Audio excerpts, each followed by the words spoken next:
In a world where hustle culture collides with wellness warnings and workplace demands keep evolving, how do we stay sharp without burning out?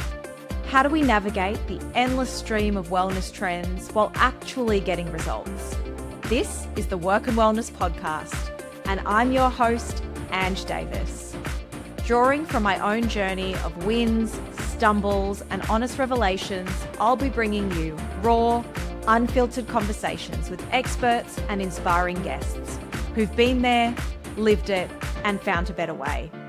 Together, we'll cut through the noise and workshop what it really means to be well in today's workplace. No more choosing between success and sanity. No more sacrificing health for achievement. Whether you're struggling with burnout, searching for purpose, or simply ready to work smarter, not harder, you're in the right place. This is real talk about real solutions for real people. Let's get into it.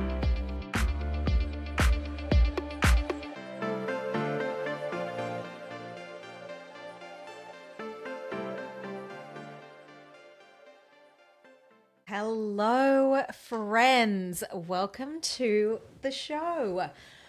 I am talking today about the lost art of solitude and why solitude is actually such a superpower for us. It's really relevant as we are in probably or arguably the busiest season of the year, with a lot of things personally going on, with work ending for the year and everyone trying to get all of their projects finished and completed. I really feel like in today's world, solitude is a lost art. I was walking into town to get a coffee the other day, and every single person almost was on their phone while they were walking. And I just think we are constantly distracted by social media, TV, we're overstimulated, and we've lost the ability to just be. And I actually don't think it's our fault. There are so many apps that are designed to distract us and call us in. And it's really hard to get out of that cycle of constantly being stimulated, entertained, focused on something. And it's definitely something I'm working on as well. It's something that I struggle with. And, my husband Liam works away. And I am home a lot in solitude, but I'm not actually in solitude because I either have music playing or a podcast on or TV on in the background just to feel like there's some sort of distraction or stimulation. And the thing is, solitude is so important and there are so many benefits to it. And the lack of solitude, I believe, is contributing to our overwhelm and burnout. I wanted to share some of the incredible benefits that are backed by science of spending time alone. And when I say spending time alone, I mean time alone without music in your ears, without a podcast on, without Netflix on in the background, without checking your phone. Just simply time being. It could be walking, or it could be out in nature, or it could be in your home. But some of the benefits are phenomenal. So, enhanced creativity, it increases emotional intelligence, it improves self-awareness, it allows for your body and brain to do a neutral reset so it gets back into its neutral state, and it reduces decision fatigue. Because every time we turn the television on or open social media, we are making hundreds and hundreds of micro decisions. Do I like that person's post? Do I scroll to the next one? Do I click on that post? Do I respond? Do I open the email app? These are all decisions that we are making throughout the day that make us exhausted. A lot of people often ask, but isn't solitude just lonely? Isn't it being lonely? And they're actually two distinct psychological experiences. Solitude is intentional and it has a regenerative effect. It's a regenerative space, whereas loneliness has negative connotations and it's a disconnected space. So those are really the differences between loneliness and solitude. And arguably, I would say that you could feel lonely even in a crowd or a room of people you know, and you could feel exceptionally connected in solitude because you're connecting in with yourself, and it fuels that connection and understanding with self first and foremost. Not only does solitude build a connection with self, but a really cool Harvard study showed that 15 to 30 minutes of solitude a day increases your problem solving capacity, increases your emotional regulation, and increases your creative thinking. So, from a work perspective and from the perspective of reducing burnout, solitude is an incredibly effective tool to be more creative, better at problem solving, and have better emotional regulation. And it's almost like a superpower, if you ask me. But before we get into ways to incorporate solitude, I want to share some really practical tips of how you can incorporate solitude. I do want to address some of the barriers that we might have to solitude typically. And I want to call out, I've experienced all of these barriers as well. The first one is fear of boredom. And I don't know if you remember when you were a kid, how many times we would say to our parents, I'm bored, all the time, I'm sure.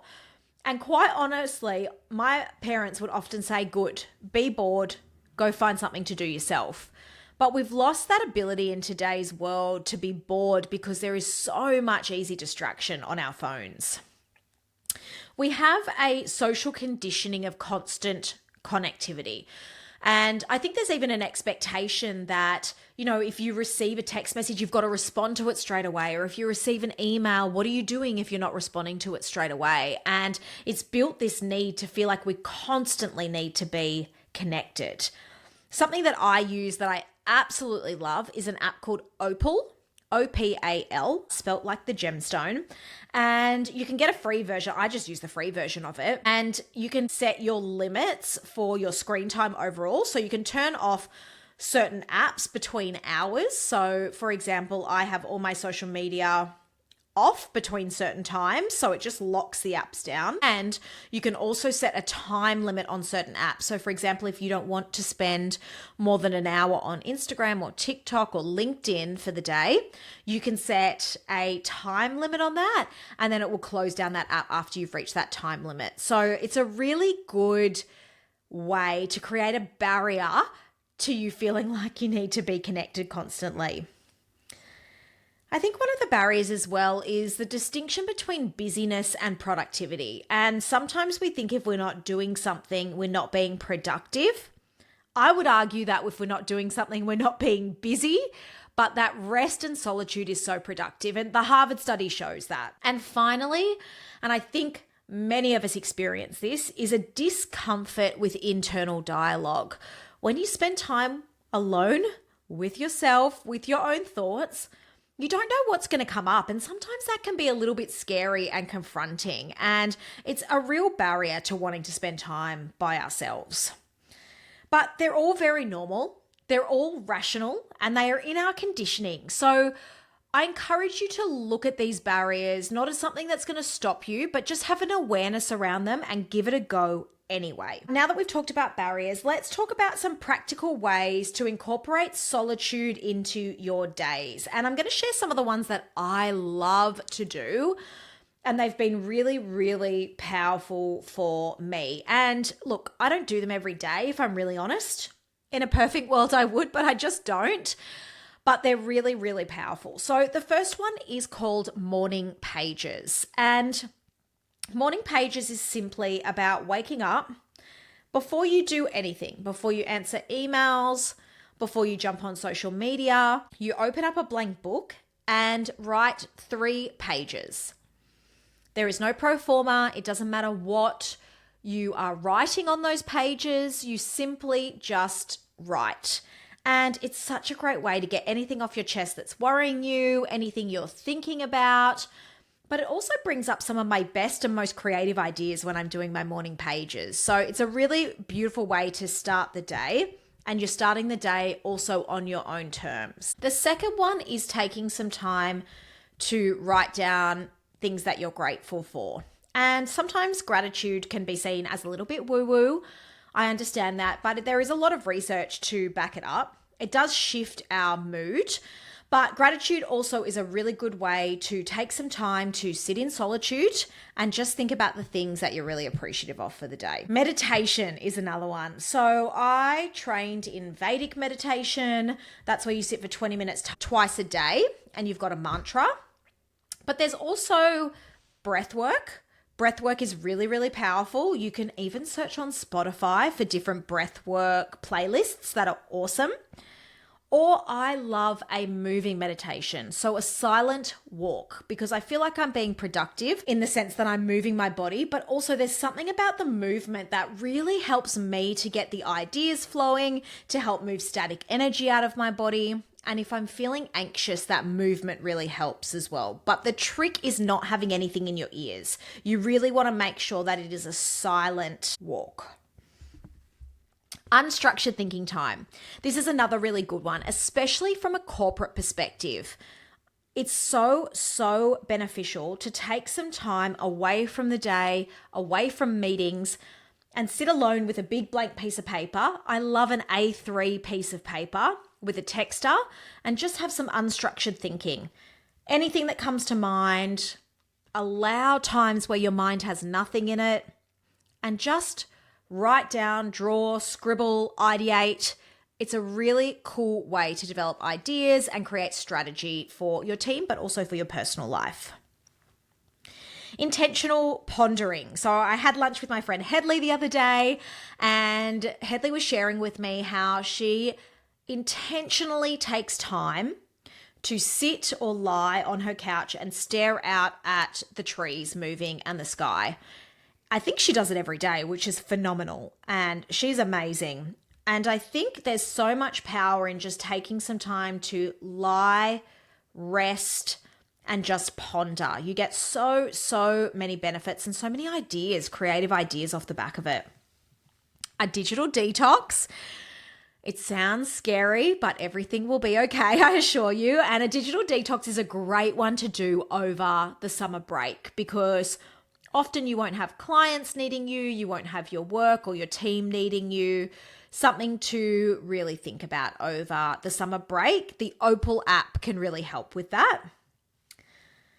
Taking some time to do a values alignment check-in. Looking at what your values are, write them down on a piece of paper. If you are not sure what your values are, some people sort of know them off by heart, but they haven't really done an activity to be able to do those. I've got a free values worksheet on my Instagram. So if you go to mind.your.grit and click on the link in bio, there's a free values worksheet that you can figure out your values. And then taking some time to assess your current life and work and how that's fitting into your values. And that gives you a great opportunity to see where there's things that are not in alignment and where you want to be spending your time. Celebrating your achievements on paper is another great way to spend some time in solitude. Write down all the achievements that you have had this year. It can be really heartwarming to look back on the year and see what you've achieved. And it gives you that time in solitude to really reflect and acknowledge yourself for those achievements. And then the final one is daydream your ideal life. Spend some time intentionally. You might be at the beach, you might be on a walk. I like to do it in nature. I feel like there's something about doing this in nature. And daydream what you want your ideal life to look like next year. This is the perfect time to do it. We're going into 2025. And it's such a nice time to think about how you would like your life to look next year and just allow the thoughts to flow. And I encourage you to be bold with your daydreaming. It doesn't have to be realistic. Make things bold, because if we make them bold, then we've got a chance of actually getting them. So those are some ways that you can incorporate solitude into your day. Morning pages, gratitude, meditation, silent walks, unstructured thinking time, digital detox, values alignment, celebrating your achievements, and finally, daydreaming your ideal life. Solitude is really, really powerful, and it's critical for high performers to be able to have the ability to really problem solve and think creatively, and for genuine self-understanding. Solitude's not antisocial, it's not unproductive, and it's not a sign of weakness. Solitude is where transformation really happens. It's the quiet space between what was and what could be. Some great books to read on this topic are Deep Work by Cal Newport. I am reading this book at the moment and I love it. He is such a visionary when it comes to work and the meaning of work and the way we work. So I highly, highly recommend that book. And also Johan Hari's Stolen Focus. It's another powerful, powerful book. Both are excellent summer reads if you're looking for something on your summer reading list. I want to leave you today with a Solitude challenge for December. We're at the start of December, and I'd love you to try and create more solitude in your life in December. And I think it will get you to the end of the year feeling more creative at work, feeling like you were able to solve the problems that might have come up over December, and like you're ready to tackle 2025. The challenge is 20 minutes of solitude a day. In that 20 minutes, no technology, no specific agenda, observation without judgment, and reflect rather than overanalyze. Just those 4 things. 20 minutes with no tech, no agenda, observe without judgment, and reflect without overanalyzing. You've had lots of tips on different ways you could spend that time in solitude, and I would love you to message me on Instagram if you end up doing that challenge. Thank you so much for listening and enjoy your solitude. Thanks for joining me on Work and Wellness. If today's episode resonated with you, remember, someone in your network might need to hear this too. Share it with a colleague or friend who could use these insights. I'd love to keep the conversation going, so find us on Instagram at Mind Your Grit, where we share daily tips and continue these discussions. And if you found value in today's episode, please take time to rate and review the show. It makes such a huge difference and helps other people discover conversations they might really need. Don't forget to hit subscribe so you never miss an episode. Each week, we're building a community of people who believe that success and well-being go hand in hand. You can find the notes, resources, and links from today's episode at mindyourgrit.com. This is Work and Wellness with Ange Davis. Your work matters, your wellness matters, and this is where it all comes together. See you next week.